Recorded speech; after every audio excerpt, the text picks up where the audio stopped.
Bienvenido a un nuevo episodio del podcast para opositar. Bienvenidas y bienvenidos a esta exploración detallada de un elemento clave para quienes preparan las oposiciones de administrativo de la Seguridad Social. Hoy nos centramos en la cuantía de la pensión de viudedad. Efectivamente. Vamos a ver cómo se calcula esta prestación, basándonos sobre todo en el decreto 315-1966, también en el Real Decreto 900-2018, que desarrolla cosas de la Ley 27-2011, la Orden del 67 y, claro, el texto refundido de la Ley General de la Seguridad Social, el TRLGS. La idea es desgranar los porcentajes, las condiciones, la base reguladora, todo eso, ¿verdad? Justo. Queremos entender bien los porcentajes, cuándo se aplican los incrementos y cómo se llega a esa cifra fundamental, la base reguladora. Estupendo. Pues venga, vamos a meternos en materia, siguiendo un poco el orden lógico, pero intentando que quede todo muy claro para el examen. Empecemos por la regla general, la del decreto del 66.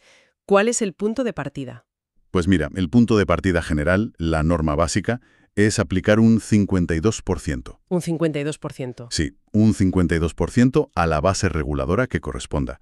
Y esa base, como luego veremos, pues se calcula de una forma particular según cómo estuviera el causante, la persona fallecida. Entendido, 52% como norma general. Pero esa misma normativa ya contempla un porcentaje mayor, el 70%. Esto suena importante, ¿no? Algo a tener muy claro. Sí, sin duda. Es uno de los puntos clave. Para llegar a ese 70% hay que cumplir, y ojo, simultáneamente, 3 requisitos. Vale, simultáneamente. Si falla uno... Si falla uno, volvemos al 52%. No hay término medio ahí. De acuerdo. 3 requisitos a la vez. Vamos uno por uno. El primero. El primero tiene que ver con la dependencia económica. La pensión de viudedad tiene que ser la fuente principal o única de ingresos de la persona viuda. ¿Y cómo se mide eso de fuente principal? Pues la norma lo concreta. Significa que esa pensión represente como mínimo el 50% de todos sus ingresos anuales. Vale, la mitad de los ingresos, como poco, deben venir de la pensión. Entendido. Segundo requisito. Imagino que también va de ingresos. Correcto. Hay un límite a los rendimientos anuales totales del pensionista. No se puede superar una cifra que se actualiza cada año. ¿Y cómo se calcula esa cifra? Se calcula sumando dos cosas. El tope de ingresos para acceder a los complementos a mínimos, más el importe anual de la pensión mínima de viudedad según la edad. Para hacerse una idea, en 2022 eran unos 19.600 euros, pero lo importante es el concepto. Hay un tope. Entendido. Pensión como fuente principal y además ingresos totales por debajo de un umbral. Nos queda el tercero. El tercer requisito son las cargas familiares, es decir, tiene que haber convivencia con hijos menores de 26 años. ¿Solo menores de 26? O mayores de esa edad si tienen una incapacidad reconocida, o también menores acogidos. Y además, ligado a esto, hay otra condición económica más. A ver. Los rendimientos totales de la unidad familiar de todos los que viven juntos, divididos por el número de miembros, no pueden superar el 75% del salario mínimo interprofesional anual, sin contar las pagas extras. O sea que son condiciones bastante específicas. Buscan una situación clara de necesidad, ¿no? Dependencia de la pensión, pocos ingresos y responsabilidades familiares. Exacto. Esa es la idea que subyace. Has mencionado antes rendimientos computables para ese límite del segundo requisito. ¿Qué entra ahí exactamente? ¿Todo? Prácticamente todo, sí. Ingresos del trabajo, por cuenta ajena, por cuenta propia, rendimientos del capital, de actividades económicas, otras prestaciones. Se mira el año anterior. El año anterior tal cual.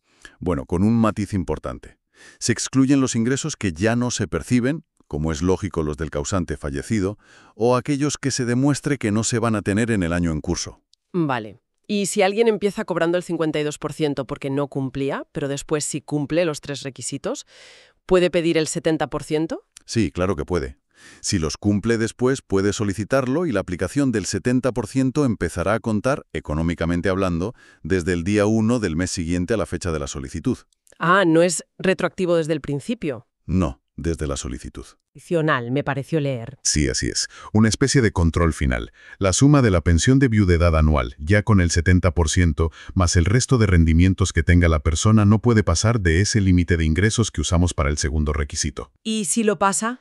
Pues se recorta la pensión de viudedad justo lo necesario para no superar ese tope. Ya. Y la clave es mantener esas 3 condiciones. Si algo cambia... Fundamental.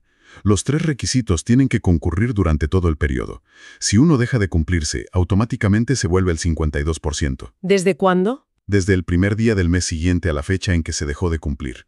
Y esto es muy importante, de cara al examen y a la realidad. La persona pensionista está obligada a comunicar cualquier cambio de estos a la entidad gestora, al INSS normalmente, en 30 días. Entendido el 70%, muy ligado, como decíamos, a cargas familiares y bajos ingresos.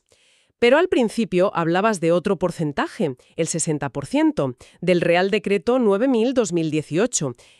¿A quién va dirigido? Pues este 60% viene de la Ley 27-2011 y busca proteger otro perfil diferente. Para acceder a él también hay que cumplir varios requisitos, todos a la vez. Son 4 condiciones. 4 esta vez. A ver, veamos. Primero, la edad. Tener 65 años o más. ¿Vale? Segundo, no tener derecho a otra pensión pública, ni española ni extranjera. Ninguna otra. Bueno, hay una pequeña salvedad. Si tienes otra pensión, pero es muy bajita, o sea, inferior a lo que supone la diferencia entre cobrar la viudedad al 60% y cobrarla al 52%, entonces sí podrías acceder al 60%, pero te reducirían el incremento. Solo te darían la diferencia. Entiendo, 65 años o más y sin otra pensión importante. Tercero, no tener ingresos por trabajo. Ni por cuenta ajena ni por cuenta propia. Nada de trabajo. De acuerdo. ¿Y la cuarta? La cuarta es parecida a la del 70%, pero con otro límite. No percibir rendimientos del capital, de actividades económicas o ganancias patrimoniales que superen al año el límite de ingresos que se fija para tener derecho a la pensión mínima de viudedad. Ojo, que este umbral es diferente al del 70%. Entonces, resumiendo este 60%, para personas de 65 años o más que no tengan otra pensión relevante, que no trabajen y que tengan muy pocos rendimientos de otro tipo, como capital, por ejemplo. Exacto. Si se cumplen esas 4 cosas, se aplica el 60% en lugar del 52%. Es otra vía de mejora, que no exige cargas familiares como el 70%. Justo. Son 2 mecanismos distintos para situaciones de vulnerabilidad diferentes. Bien, tenemos los porcentajes. 52%, 60% y 70%, pero todos se aplican a la famosa base reguladora, la BR. ¿Cómo se calcula esa base para la viudedad? Porque no será igual siempre, ¿no? No, claro que no. Aquí la clave es mirar la situación del causante cuando falleció. La orden del 67 nos da las reglas.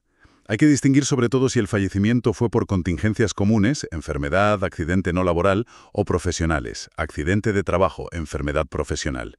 Y también si estaba trabajando o ya era pensionista. Empecemos por lo más común. Fallecimiento por contingencias comunes de alguien que trabajaba o estaba en situación asimilada al alta. Vale.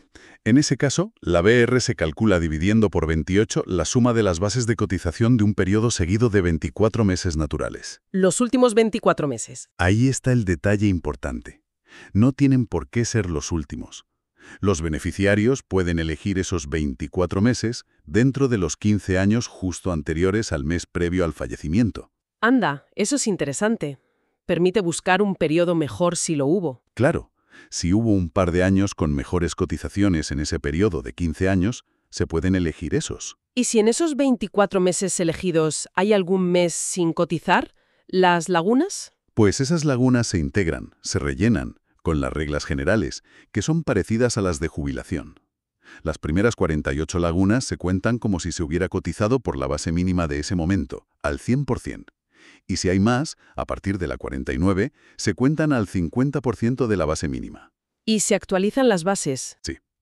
Las bases de los 24 meses justo anteriores al mes previo al fallecimiento se cogen tal cual, por su valor nominal.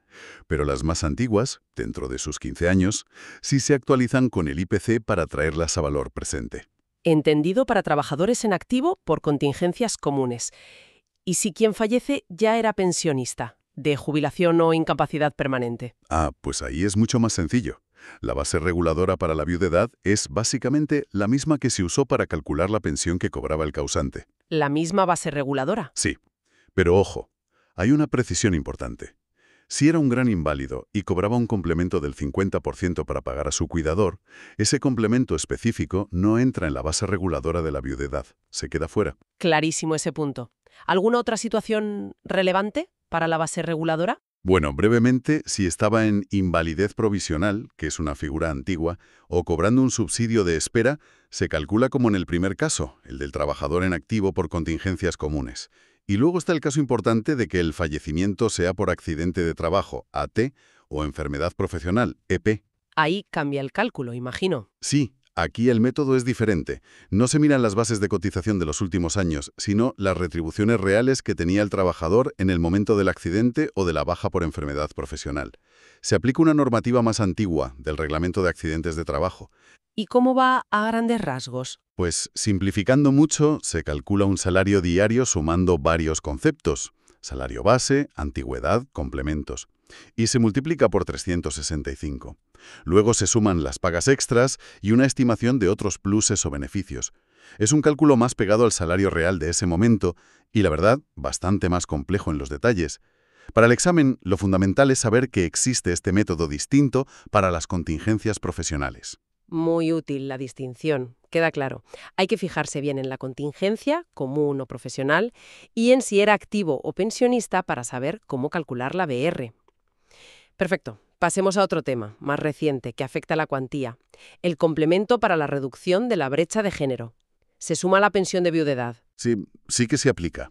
Este complemento, que está en el artículo 60 del TRLGSS, se pensó sobre todo para mujeres, porque históricamente sus carreras y pensiones se han visto más perjudicadas por dedicarse al cuidado de los hijos. Pero, ¿puede cobrarlo un hombre? Podría ser, sí. Un hombre que sea pensionista de viudedad por fallecimiento de la otra progenitora podría pedirlo si tienen hijos comunes con derecho a orfandad y cumple unos requisitos legales específicos que básicamente demuestren que el cuidado de los hijos también impactó en su carrera. ¿Y en qué consiste este complemento? Que es un tema bastante actual. Pues es una cantidad fija mensual por cada hijo o hija, nacido o adoptado antes del fallecimiento, claro, y esa cantidad se suma a lo que te corresponda de pensión de viudedad. ¿Una cantidad fija por hijo? ¿Cuánto es? La fija cada año la Ley de Presupuestos. Como referencia, para 2025 son 35,90 euros al mes por cada hijo. ¿Ten límite de hijos? No, hay un tope. Como máximo se da por 4 hijos, aunque se tengan más. O sea, 4 veces esa cantidad mensual como mucho. ¿Y a quién se le da automáticamente? Por defecto a la mujer. Si el otro progenitor es hombre, como decíamos, tiene que solicitarlo y acreditar los requisitos. Y si son 2 mujeres, se le da a la que tenga la suma de pensiones iniciales más baja. ¿Y cómo funciona en la práctica? ¿Se paga aparte? ¿Tiene límites? Se considera una pensión pública contributiva y se paga junto con la pensión de viudedad, en 14 pagas. Y tiene 2 cosas importantes respecto a los límites. No cuenta para el límite máximo de pensiones. O sea, la pensión total puede superar el tope gracias a este complemento. Ah, eso es interesante. Y tampoco se considera ingreso para ver si tienes derecho a complementos a mínimos. Se suma siempre, aunque ya llegues al mínimo.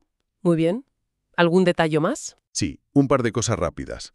Si la pensión de viudedad se calcula pro rata por normativa internacional, porque hay cotizaciones en varios países, el complemento también va a pro rata. Y es incompatible entre regímenes, se cobra solo en uno, el que dé más cuantía. Y tampoco se aplica en jubilación parcial, aunque eso no afecta a la viudedad. Perfecto. Creo que la visión general del cálculo de la cuantía está bastante completa. Para afianzar de cara al examen, repasamos un par de preguntas de test, típicas sobre viudedad. Aunque no sean solo del cálculo. Me parece muy buena idea. Un tema que sale mucho es el del divorcio. ¿Qué pasa cuando concurren el excónyuge y el cónyuge actual o pareja de hecho? Había una pregunta en la convocatoria A2 de 2019 que iba por ahí. A ver, ¿cómo era? Decía algo como, según el artículo 220.2 del TRLGSS, si habiendo mediado divorcio, concurren beneficiarios con derecho a pensión, ésta se reconoce en cuantía proporcional al tiempo vivido con el causante, garantizándose en todo caso al cónyuge superviviente o pareja de hecho, y daba opciones: A, el 20%, B, el 40%, C, el 50%. Y la clave ahí es esa garantía mínima para la persona que convivía al final, ¿no? Justo. La respuesta correcta es la B, el 40%. Aunque por el reparto de tiempo le tocase menos, la ley asegura siempre ese 40% de la base reguladora al cónyuge o pareja de hecho que convivía con el causante cuando falleció. Es un detalle importante. Sí, para no olvidarlo. Otro concepto que a veces lía un poco es la prestación temporal de viudedad. ¿Cierto? Salió en las DC1 de 2021 y 2022 una pregunta muy directa. Según el artículo 222 del TRLGSS, ¿cuál es la duración de la prestación temporal de viudedad? Y las opciones serán 6 meses, 1 año, 2 años, 3 años. ¿Y la respuesta correcta? La correcta es C, 2 años. Esta prestación temporal se da en lugar de la pensión vitalicia cuando no se llega a cumplir 1 año de matrimonio antes del fallecimiento, salvo que haya hijos comunes, o 2 años de pareja de hecho formalizada antes del fallecimiento. Es una ayuda, pero limitada a los años en esos casos. Muy bien, estos ejemplos ayudan a fijar la normativa. Bueno, pues haciendo un resumen final, hemos visto que la viudedad parte de un 52% de la base reguladora. Eso es. Pero puede subir al 70% si hay cargas familiares y bajos ingresos, o al 60% para mayores de 65 sin otros recursos ni trabajo. Correcto, con todas sus condiciones. Hemos visto cómo calcular esa base reguladora, que depende de la situación del causante y de la contingencia. Fundamental distinguir eso. Y hemos añadido el complemento por brecha de género que puede sumarse. Exacto. La clave, yo diría, es ser muy metódico al verificar todas las condiciones para el 60% y el 70%, y no equivocarse al elegir el método para calcular la base reguladora. Si se domina eso, se tiene mucho ganado. Y ya para terminar, una reflexión para quienes nos escuchan.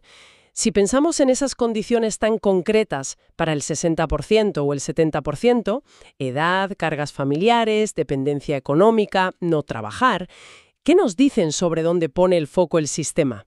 ¿A quién busca proteger de forma especial en la viudedad? Es interesante darle una vuelta para entender la lógica que hay detrás de las normas que se estudian. Una reflexión muy pertinente, sí señor. Pues con esto creo que hemos cubierto bastante bien el tema de la cuantía de la pensión de viudedad. Mucho ánimo con el estudio.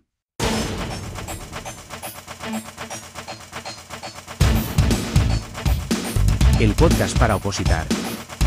Una producción de Balander Productions.